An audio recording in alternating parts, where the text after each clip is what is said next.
Hello to all of you wonderful moms out there. This is episode 66 of the Achieve Your Ambitious Mom Life podcast, the show where you can envision, plan, and take action on your big ideas while prioritizing quality family time. I'm your host, Anoki Kapasi. Welcome back. I am really loving having these second episodes in the week, and I hope you are too. In today's episode, I'm going to share a powerful mindset shift that transformed how I prioritize staying ambitious, how to honor my individuality while being the mom that I want to be. Essentially, how to get the important things you want done in a day done. And my goal is that this is going to help you too. Have you ever found yourself saying yes to too many commitments, only to realize you're completely exhausted and have nothing left for yourself or your family by the end of the day? I bet you're all nodding yes. It's almost in our DNA as high-achieving women, right? It's certainly a constant juggling act for us. But for me, when I was at my breaking point, stressed and pulling late nights and feeling depleted, I discovered that learning to say no was actually the key to saying yes to what truly matters. So I'm going to share 4 practical tips to help you reclaim control of your schedule, create better work-life balance, and finally find time for personal growth. Not only do you get to be an amazing mom, you might even end up finding it is even easier to be the mom that you want to be. And I promise you, these are really straightforward tips to follow. So let's get it going. Are you looking for a way to blend success and motherhood without losing sight of who you are? I get it. I've been there too. Hi, I'm Anoki, a PhD researcher, business owner, and homeschooling mom of 2 boys. As your life coach, I help moms like you create a life you love at home and at work. If you're ready to stop feeling overwhelmed, overscheduled, and overlooked, and want a clear roadmap to a balanced life, a meaningful career, and finally feeling like yourself again while being the awesome mama that you are, you're in the right place. In this journey to create the life you truly desire, it's time to rediscover your dreams and achieve your ambitious mom life. Hey friend, I know some of my favorite podcasts were discovered because someone like you shared them with me. If you're enjoying the show and finding value in these episodes, would you do me a quick favor? Take a moment to share your favorite episode with a friend who might need to hear this message too. It's super easy. Just tap that share button in your podcast app and send it to someone you think would benefit from it. Your share could be exactly what another mom needs to hear today. Thanks. You've heard me say many times, when you say yes to something, you're also saying no to something else. This is really important when we're doing life planning. Well, another variation on this is that you have to say no in order to be able to say yes.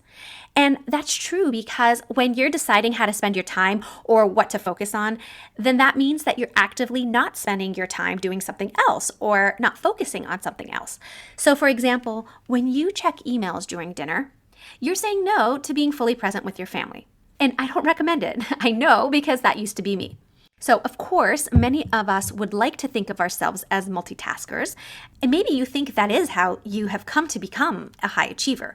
But the truth is that our brains aren't designed for multitasking. When we divide our attention, the quality of both our work and our relationships suffers.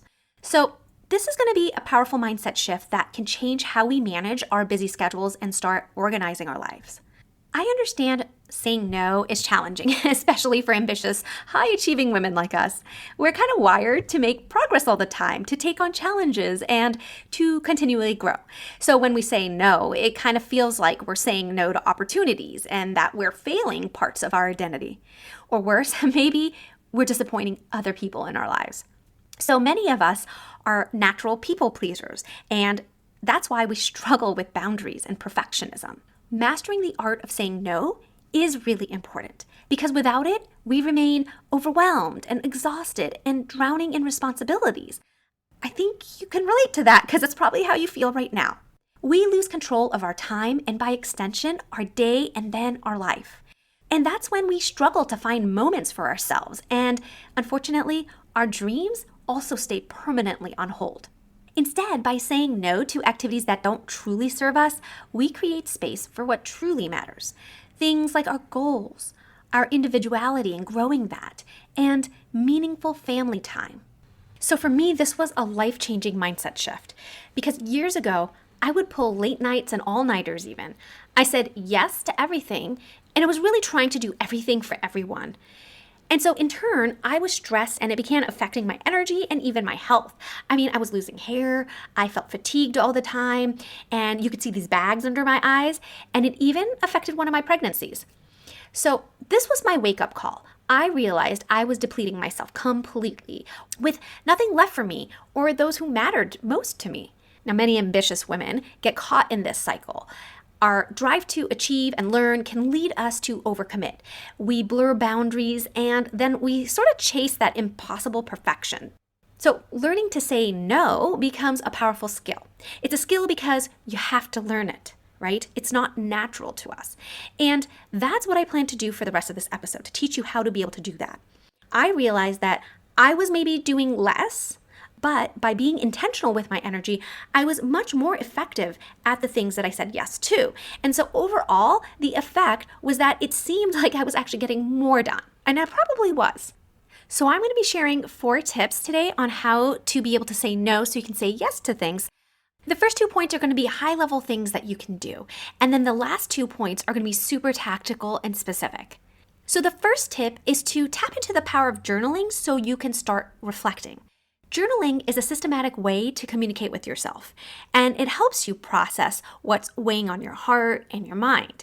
I use journaling to process ideas, experiences, my relationships. I go through my emotions, and it's a really helpful tool in self-discovery. But many people don't realize that journaling also helps you prioritize. It creates the space for self-discovery and prioritization. See, when we externalize our thoughts on paper, we can start to see patterns a little more clearly, and it allows us to step back and evaluate our choices a little more objectively. You can use prompts and a series of questions, or free write, where you just write unprompted in your journal.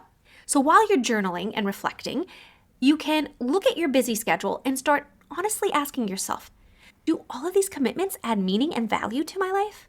Are all of these activities equally important to my goals? Which activities in my schedule truly bring me joy? And just having the awareness alone, which journaling can help you with, often reveals what deserves your no. The second tip is to be able to prioritize. Now, effective prioritization means always knowing the yes that's attached to your no, okay? So it's about what things deserves your limited time and attention.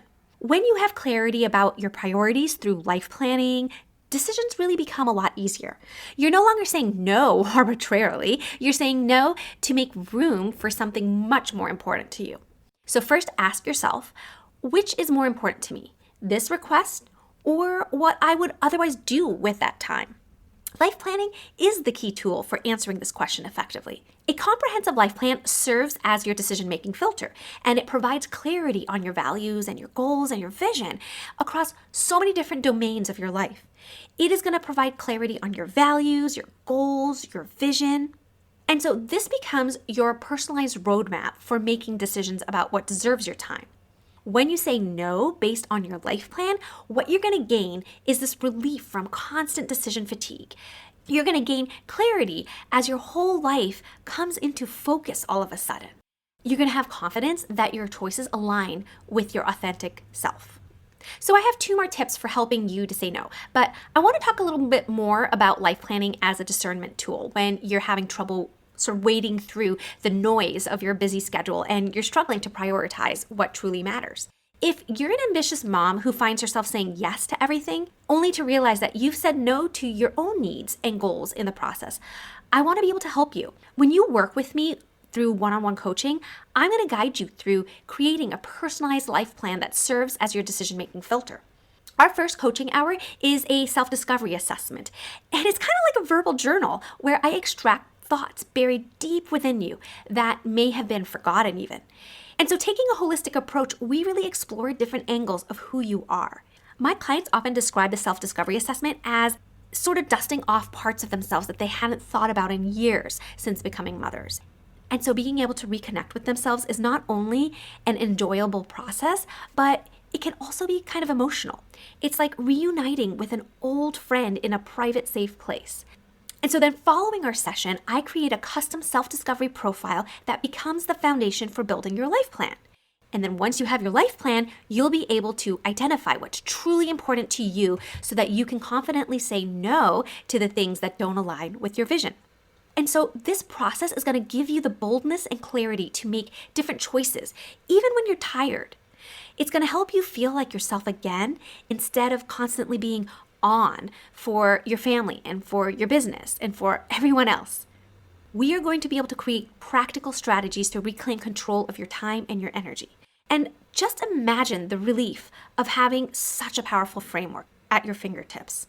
All that decision fatigue is going to vanish as your whole life comes into focus.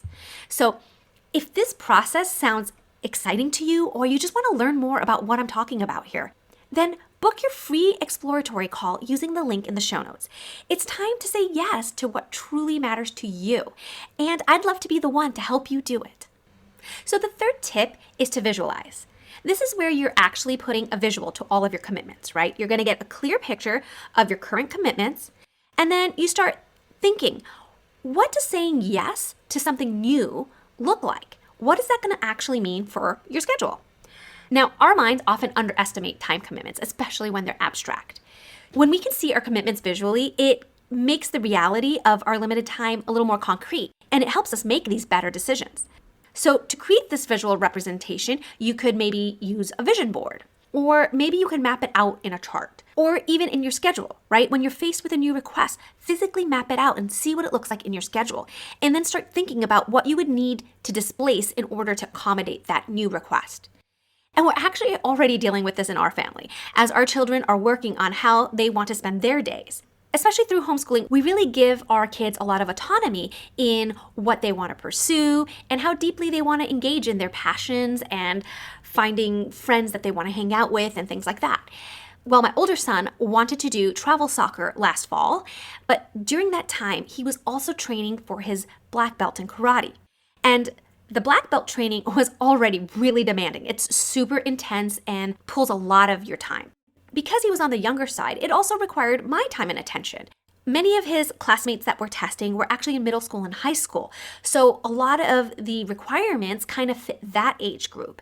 So he had to write essays and he had to run fundraisers and things like that. So when he was requesting that he be able to do both travel soccer, which requires a lot of time away in the weekends, as well as extra practice time during the weekdays, and then also train and test for his black belt test that would have been in December, I already got the sense that it was going to be super tricky to try to do both, and probably not the best idea. But he was having a hard time understanding that. So I had him visually see his schedule with all of his commitments marked out. I showed him, these are the days and the times that you'd have to spend practicing soccer. This is how much time it takes to travel to the games. This is how much training you have to do in order to be eligible for karate's black belt testing. This is how much time it's going to plan each of your projects associated with your test, as well as the extra training for running races and other physical testing that was dripped out during the season. When we mapped all of this out, it became really obvious to him where the conflicts were in terms of his time availability. So that visual clarity really helped him make his own informed decision. It wasn't me telling him yes or no. It was him understanding what he wanted to say yes or no to. And my last tip is to just start saying no.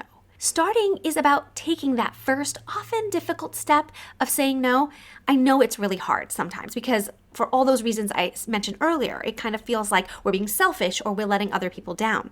But you're saying no to something that doesn't align with your priorities. You're not just saying no by default to everything.